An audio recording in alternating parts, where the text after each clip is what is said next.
अजीज साथियों, पड़ोसी ममालिक के साथ हमारे ताल्लुकात क्या कैसे होने चाहिए, हम इस पर बात नहीं कर रहे।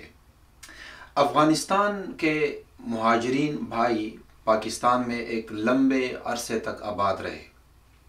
कुल पाकिस्तान में अमूमन और फिर खुसूसन खैबर पख्तूनख्वा के इस खित्ते में अब जब उन्हें यहाँ से जाने की तारीख दे दी गई है, हमारा रवैया क्या होना चाहिए। और यहाँ जो लोग आबाद रहे एक लंबे अरसे के लिए, यहाँ उनका कारोबार रहा, यहाँ लेन देन और उनके रिश्ते हुए, अब जब यहाँ से उनकी वापसी हो रही है तो उनका रवैया क्या होना चाहिए। और फिर वहाँ अफ़गानिस्तान में जो हमारे मुंतज़मीन अफ़गानिस्तान के इनको रिसीव कर रहे हैं तो उनका रद्द अमल क्या होना चाहिए।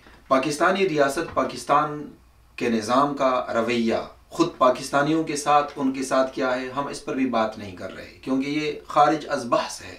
जो निज़ाम अपने शहरियों को इंसाफ देने से कासिर है, उनके सामने हम क्या बीन बजाएं कि अफ़गानियों और मुहाजिरीन के साथ रवैया ठीक रखा जाए। चुनांचे कई किस्से ऐसे सामने आए कि जहाँ पर थाना कचहरी में मुहाजिरीन को बंद कर दिया गया, उनके सामान पर कब्ज़ा किया गया, उनकी तौहीन की गई, उनकी बेइज्जती की गई और उन्हें ठुड्डे मार कर यहाँ से निकाला गया। कई किस्से ऐसे गर्दिश कर रहे हैं, लेकिन हम उसकी तरफ नहीं जाते। मेरी गुजारिश आम लोगों से है कि आम लोगों का रवैया क्या होना चाहिए। क्या हम उनके साथ बेइज्जती के साथ पेश आएँ, या हम बाकायदा किसी मेहमान और भाई की तरह कि जिसने दूर किसी सफ़र पर जाना हो, हम उन्हें रुख्सत करें और उन्हें इस अमर का एहसास दें। और एक लंबे अरसे रहने के बाद जो उनके साथ बड़ी शाइस्तगी के साथ हमारे लेन देन रहे, हमारे ताल्लुकात कायम रहे, हम खुश उसलूबी के साथ इस सिलसिले को हम निभाएं।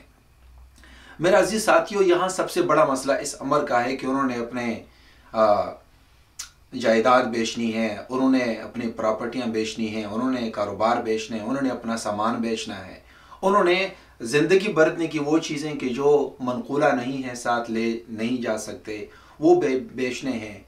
ऐसे में क्या हम उनकी मजबूरी से फ़ायदा उठाएं, या फिर इस मुश्किल मौके पर हम नबी सल्लल्लाहु अलैहि वसल्लम की इस सुन्नत की पैरवी करें कि जहाँ एक ऊँट एक बंदा मजबूरी की वजह से बेचने पर मजबूर है और पैगम्बर सल्लल्लाहु अलैहि वसल्लम ने फरमाया कि नहीं, इसकी कीमत ये नहीं है।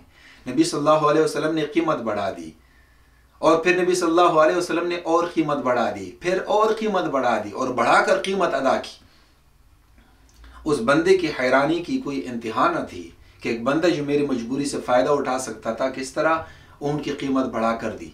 मेरा अजीज़ साथियों, अगर आप कोई ताउन नहीं कर सकते, मदद नहीं कर सकते, हाथ नहीं बटा सकते, फिर उनकी मजबूरी से फ़ायदा ना उठाइए। ये इंसानियत के भी ख़िलाफ़ है, शाइस्तगी और उख़ुवत के भी ख़िलाफ़ है और ख़ुद इस्लाम के भी ख़िलाफ़ है। इसी तरह जो लोग यहाँ एक लंबे अरसे के लिए रहे और उनकी वापसी हो रही है, तो सिर्फ इस वाक़ये की वजह से, इस हादसे की वजह से, इस अनहोनी की वजह से कि जिसके हवाले से उन्होंने सोचा भी ना था कि हम अपने मुल्क वापस जा सकते हैं। क्या ये बहुत हैरत की बात नहीं है कि अपना मुल्क उनके लिए कितना अजनबी होगा। एक नए अंदाज से वो अपनी ज़िंदगी की शुरुआत करेंगे। ज़ाहिर है ये सब आसान नहीं है, और अफ़गानिस्तान किस कदर इंतशार और मुश्किल से गुज़रा है, वो मुल्क भी मेरा ख्याल नहीं है कि इनका इस तरह इस्तकबाल कर सकेगा कि जिस तरह होना चाहिए और जिन चीज़ों की ज़िंदगी की शुरुआत के लिए इन्हें ज़रूरत है। लेकिन जहाँ तक मेरा अंदाज़ा है वो अपने तई भरपूर कोशिश कर रहे हैं।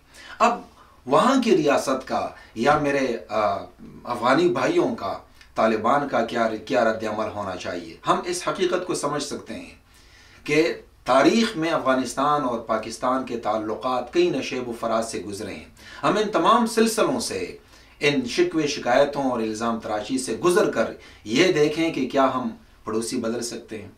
हम अगर पड़ोसी बदल नहीं सकते तो फिर इतनी लंबी फटी जो सरहद की सूरत में हमारे बीच कायम है, क्या हम इसे नज़रअंदाज कर सकते हैं।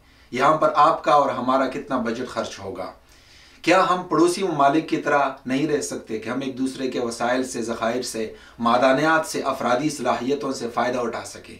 क्या ये पाकिस्तान अफ़गानिस्तान दोनों के लिए बेहतर नहीं होगा।